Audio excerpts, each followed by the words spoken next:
Hello student, now we will be starting water resources. I will show you a small chart. With the help of this chart you will understand that how water is distributed. Earlier we have studied that 29% of the earth's surface is land, so the remaining 71% is water. Remaining 71% is water. Out of this 71%, 97% of the water is in oceans and sea. So this water is not fit for human use, not fit for domestic and agriculture as well as industrial purpose. So this water is not of our use. There is 3% fresh water which we can use, but there is one more thing. Out of this 3% fresh water, 2/3 is in the form of ice. We can say it as glaciers. Okay. Only 1% of the water which is available to human in the form of groundwater, river and lakes. So see, we have so much of water, but out of this only 1% of the water is available to us. So we have to understand that fresh water is the most precious natural resources and we need to conserve it. This water is recycled in the nature through, I am writing the three important terms. What will happen? The water on our earth, first it will get evaporated in the forms of vapor and then it will condense to form cloud and then it will come as a rainwater known as precipitation. Everyone wants pure water and the water full of minerals. So this is the primary concern of every human being, that we need good quality of water, and we all know that the water is also unevenly distributed on the earth's surface. There are many regions even in our country which are unable to receive water, or there are some states which are unable to receive good quality of water, and this differs from place to place and region to region.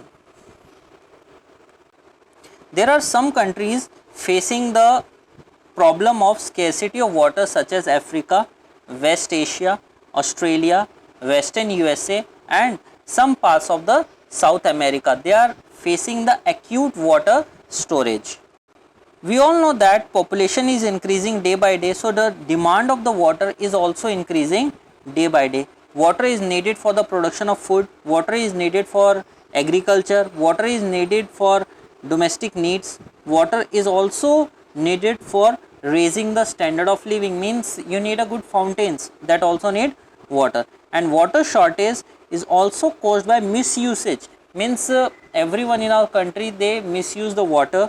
They if their task can be done in 10 liter of water, they used to spend 30 liter of water. So this is the over exploitation of water, and as well as we are contaminating our water bodies such as rivers and lakes by disposing the industrial waste and domestic waste into the rivers. Clear?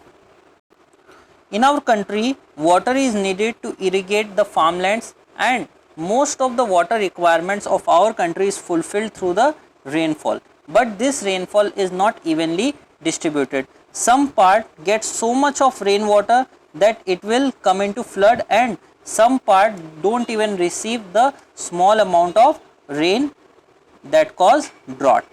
Clear? So in order to provide water to agriculture farmlands, we have the different sources of irrigation. These are the different sources of irrigation, and these sources of irrigation, well we all know, and tube well, it is similar to the well. Canal means we are putting the water into canal, but these different sources of irrigation are not discussed in your syllabus right now, and when you will move ahead in higher classes you will understand these topics in detail. And we have already studied in this lecture only. I have told you that water is polluted by industry, how they discharge their waste such as nitrates, it important, such as nitrates, metals, pesticides into the water, which will contaminate the water with harmful germs and infectious disease. Clear? So how can we treat our water? What will happen if this is the industry and they will discharge their water into the river? What they will do, they will disinfect the water, means here they will put some purifier so that all the waste material can be collected, only the pure water will go into the water bodies. Clear?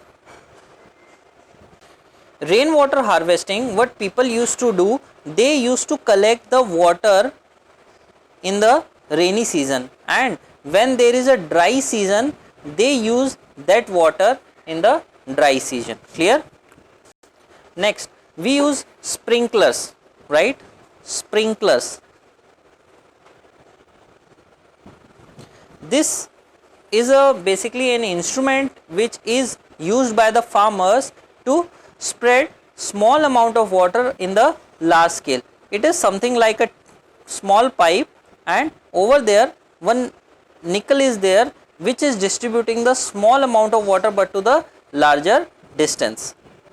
So we need to properly plan how to conserve our water resources, and we need to protect our water from pollution. Okay, so this lecture I am getting it over right now, and all the topics of this chapter completed here. Okay, thank you. You can contact RBEI classes, and this is the WhatsApp number 8583905853. We provide classes for class 6 to 10. So you can contact me at any time. I will provide you how to do our classes. Okay, thank you.